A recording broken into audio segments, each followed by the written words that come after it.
Hi, I'm Summer Tothill, and every week I do a Q&A on my Instagram stories with my followers where I answer questions about gender equality. I compile these here on YouTube in long form so that you don't have to spend your day tapping through Instagram stories. Let's get started with the first question.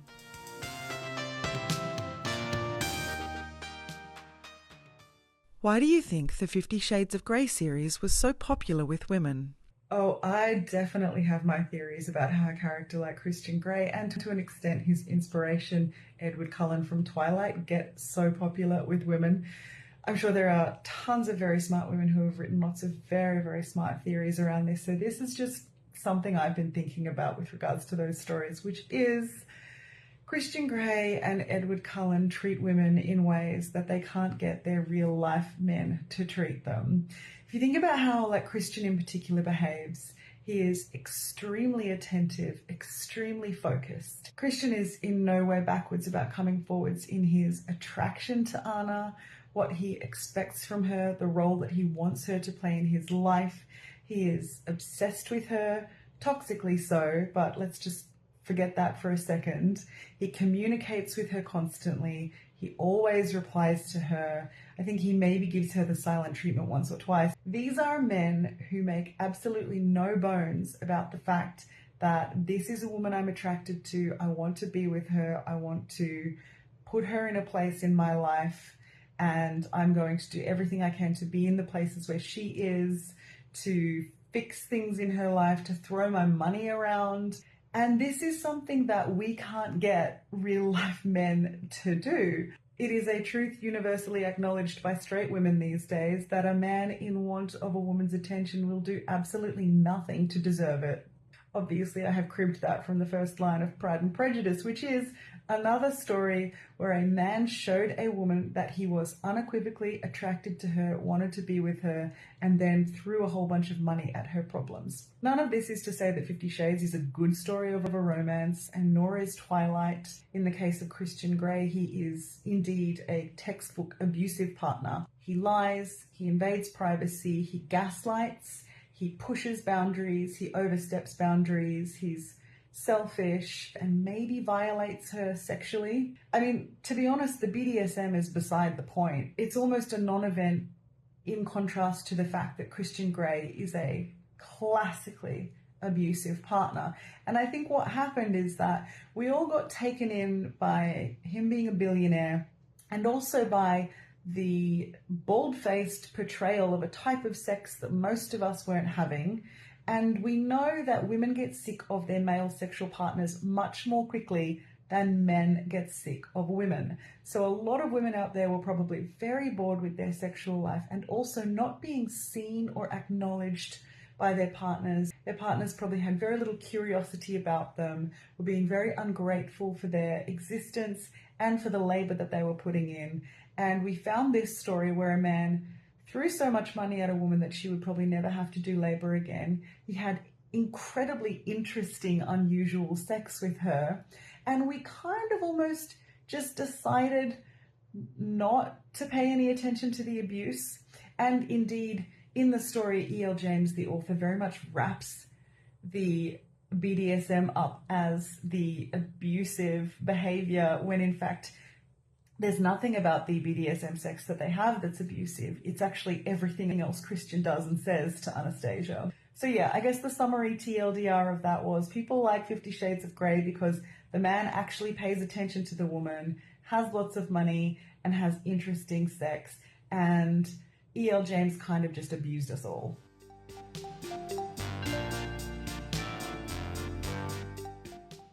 What are the effective ways for a man to help be an advocate outside the workplace? I take it from the way you phrase this question that you have a particular man in mind who is doing feminist advocacy in the workplace. And if that is true, I'm very happy for that. I can help with this question. I've made a few pieces of content over the years about how men can help women and feminism. I would say the biggest, most important thing they can do is to challenge the misogyny and sexism that they see around them and in their conversations with other men, and especially in contexts where there are only men and men tend to say the things that they think they can get away with because no women are present. Men who want to do feminist advocacy generally don't understand how much power they can shift and how much tone they can shift in a conversation by making it clear to the men present or the sexist people present that that sexism will not be tolerated, and that that is not a mainstream idea, and it is not an idea that is so well accepted that as long as women are not around, you can say it. The other thing I think all men need to do is start listening harder to women, and they need to start reading feminist literature,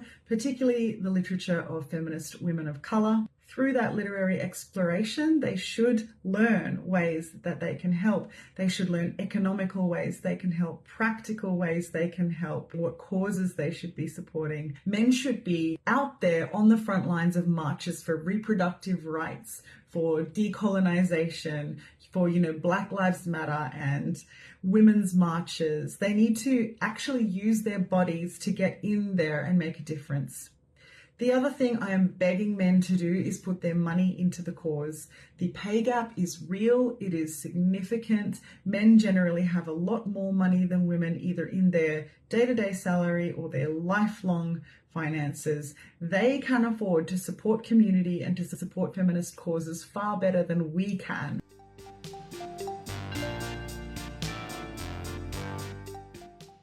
I overheard my brother telling his girlfriend not to talk about her period as it was gross. It made me angry. Why?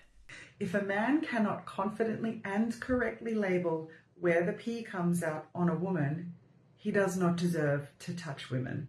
In fact, I'm proposing that from this day forward, men should not be allowed access to women's bodies unless they can accurately and respectfully label each and every part of a woman's reproductive organs, what their functions are, and what any potential future health complications of those organs are, whether pregnancy ever occurs or not.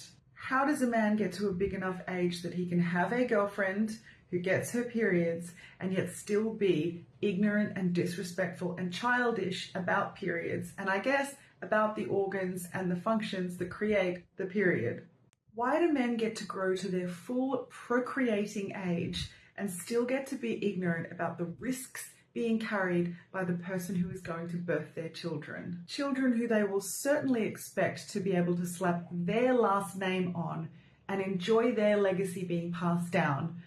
For what? Having had an orgasm one time? Why do men ever get to stick their into our without actually being aware of how those parts work? For millennia, men have been 110% entitled to the use of women's bodies, the exploitation of our bodies, to ensure the continuation of their legacy. Men have been allowed to use women's bodies to fulfill their desires, to maintain their households, and to ensure the continuation of the family line and the protection of their property and assets and finances. And they have carried out all of this exploitation without bothering to learn how those bodies work or to understand the risks being undertaken when you use a woman's body for sex and procreation. If men cannot talk to and listen to women with curiosity and respect about issues like menstruation, menopause, endometriosis, polycystic ovary syndrome, childbirth, etc., then they do not deserve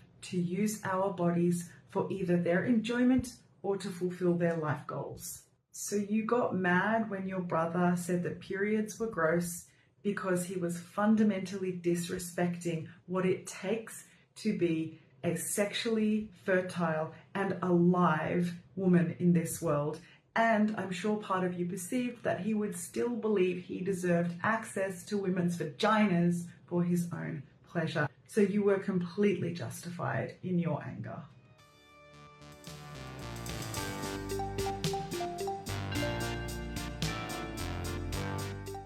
That's it for this Q&A. Thank you so much for listening. Find me on Instagram at summertothill. That's summer with an O, spelt the same way as you see in this YouTube channel. I can't wait to see you there.